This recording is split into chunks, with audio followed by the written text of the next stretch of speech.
आइए रविंद्रनाथ टैगोर द्वारा लिखी गई एक छोटी सी कहानी पढ़ते हैं। यह कहानी एक गीत के रूप में है जो रविंद्रनाथ टैगोर ने गाई है। उन्होंने गाया है कि एक भिखारी एक दिन सुबह अपने घर के बाहर निकला। त्योहार का दिन था। आज गांव में बहुत ज़्यादा भिक्षा मिलने की संभावना थी। वह अपनी झोली में थोड़े से दाने डालकर चावल के बाहर आया। चावल के दाने उसने डाले हैं अपनी झोली में, क्योंकि झोली अगर भरी दिखाई पड़े तो देने वाले को आसानी होती है। उसे लगता है कि किसी और ने ही दिया है। सब भिखारी अपने हाथ में पैसे घर से लेकर निकलते हैं ताकि देने वाले को संकोच मालूम ना पड़े कि नहीं दिया तो अपमानित हो जाऊंगा, और लोग तो दे चुके हैं। आपकी दया काम नहीं करती भिखारी को देने में, आपका अहंकार काम करता है। और लोग दे चुके हैं, अब मैं कैसे ना दूं।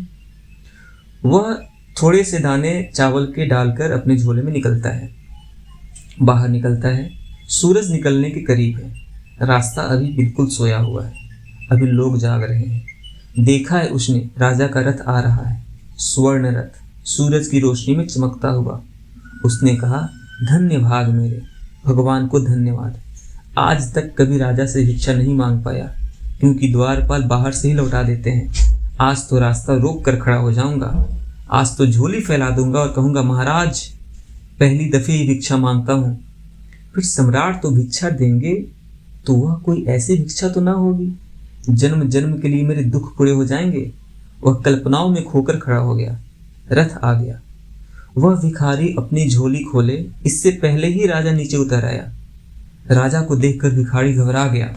राजा ने अपनी झोली, अपना वस्त्र उस भिखारी के सामने कर दिया। अब तो वह और बहुत घबरा गया। उसने कहा, आप महाराज और झोली फैलाते हैं। राजा ने कहा, ज्योतिषियों ने कहा है कि देश पर हमले का डर है, और अगर मैं जाकर आज राह पर भीख मांग लूं तो देश बच सकता है। तो पहला आदमी जो मुझे मिले उसी से भीख मांगनी है। तुम ही पहले आदमी, कृपा करो, कुछ दान दे दो, राष्ट्र बच जाएगा। उस भिखारी के तो मानो प्राण ही निकल गए। उसने हमेशा मांगा था, दिया तो कभी भी नहीं था। देने की उसे कोई कल्पना ही नहीं थी। कैसे दिया जाता है इसका कोई अनुभव ना था। सब मांगता था, बस मांगता ही था। और देने की बात आ गई तो उसके प्राण तो रुक ही गए जैसे।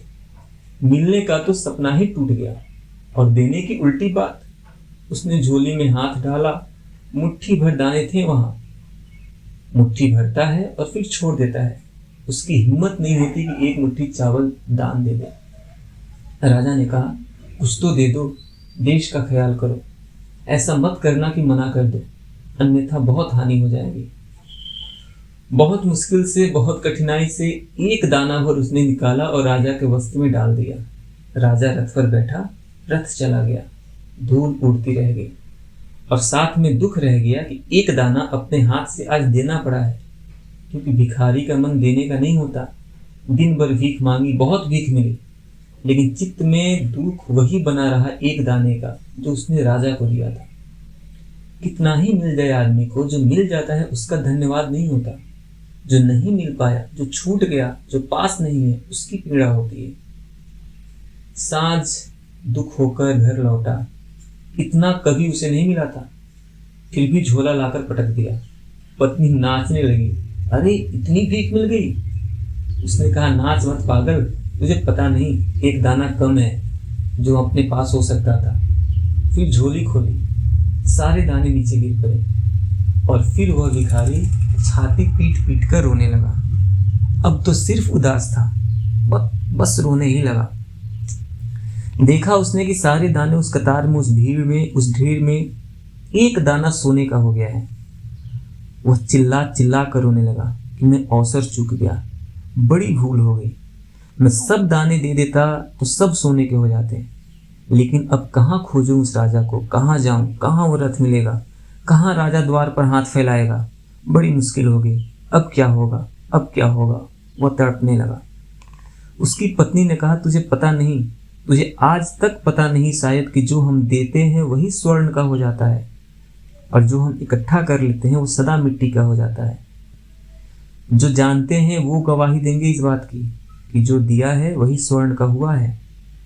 मृत्यु के क्षण में आदमी को पता चलता है कि जो रोक लिया था वो पत्थर की तरह छाती पर बैठ गया है, जो दिया था, जो बांट दिया था, वो हल्का कर गया है, वो पंख बन गया है, वो स्वर्ण हो गया है, वह दूर की यात्रा पर मार्ग बन गया है।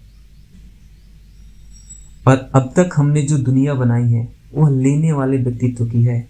लेने वाले व्यक्तित्व के कारण पूंजीवाद है, लेने वाले व्यक्तित्व के कारण साम्राज्यशाही है, लेने वाले व्यक्तित्व के कारण युद्ध है, हिंसा है। क्या हम देने वाले व्यक्तित्व के आधार पर कोई समाज का निर्माण कर सकते हैं? यह सवाल है आप सबसे, जवाब जरूर देना। धन्यवाद।